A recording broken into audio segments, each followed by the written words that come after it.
Saudações, amigos internautas ligados na Web TV Imaculada. Neste episódio, vamos falar sobre alguns elementos da celebração litúrgica de Pentecostes, mais especificamente a missa do dia. A celebração do dia tem como cor litúrgica o vermelho, simbolizando o fogo oriundo do Espírito Santo, conforme nos é relatado nos Atos dos Apóstolos.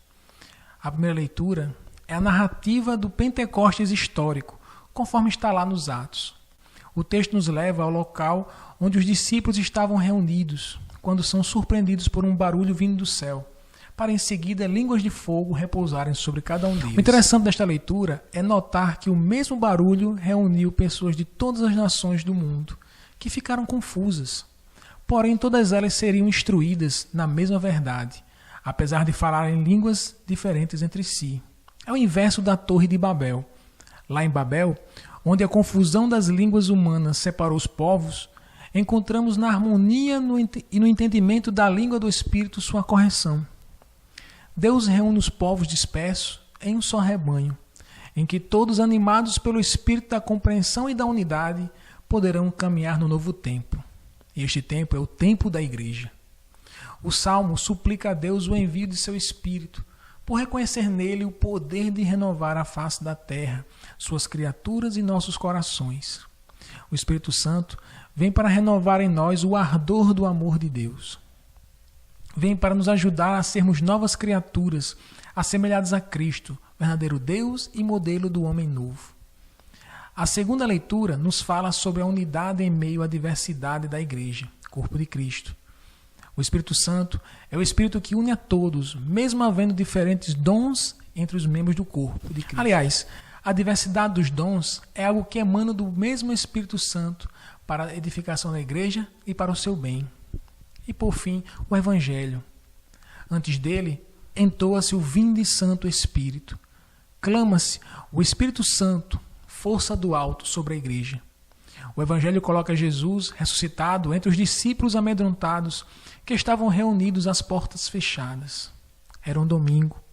Certamente, os discípulos que ainda não tinham recebido a força do Espírito se encontravam aos lamentos e assustados com a perseguição que os judeus lhes faziam por causa do seguimento a Cristo. Milagrosamente, Jesus se põe entre eles e os saúda, desejando que a paz estivesse com eles. Jesus sabia do medo das incertezas daqueles discípulos, que sem a ajuda do Espírito provavelmente iriam se calar e voltar para suas casas, deixando de anunciar então o Evangelho da salvação. Mas Deus, que sonda os corações, sabe que sem a ajuda dele nada podemos fazer.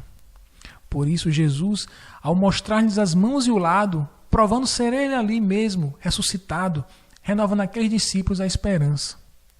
Corações assustados se tornam corações alegres ao verem seu Senhor novamente entre eles. Mas não fazia parte do plano de Deus que ele permanecesse mais entre seus discípulos. Por isso Jesus os envia em missão, desejando-lhes mais uma vez a paz e soprando sobre eles, entregando-lhes a força do Espírito Santo, do Espírito da coragem, afugentando o medo e o respeito humano de seus corações. A partir dali, a Igreja seria guiada pelas luzes do Espírito e por ele fortalecida para levar aos corações a mensagem de Jesus Cristo, vivo e ressuscitado. Outras leituras podem ser colocadas nesta liturgia, mas de forma facultativa, e por isso delas não falaremos. Conclui-se a celebração com o rito para apagar o círio pascal. O círio pascal representa o Cristo ressuscitado, que caminhou com sua Igreja por 50 dias, instruindo-a e preparando-a neste período de advento da efusão do Espírito Santo.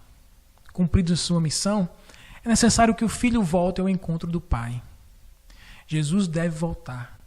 Mas a luz do círio continuará seu brilho, iluminando a pia batismal, acolhendo os novos cristãos. A luz do círio se apaga liturgicamente, manifestando que ali o tempo pascal está concluído. Um novo tempo na economia da salvação se inicia.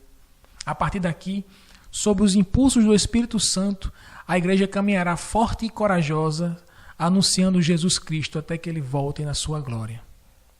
Peçamos, neste Pentecostes, que Deus derrame sobre todos nós seu Santo Espírito, para que tenhamos sempre o vigor missionário que a mensagem de Jesus nos exige.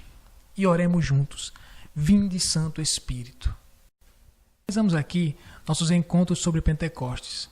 Esperamos que você tenha gostado. Nos encontraremos numa próxima oportunidade, refletindo sobre outros assuntos relacionados à igreja. Você pode deixar sua opinião e sugestões de novos temas nos comentários. Deus abençoe você.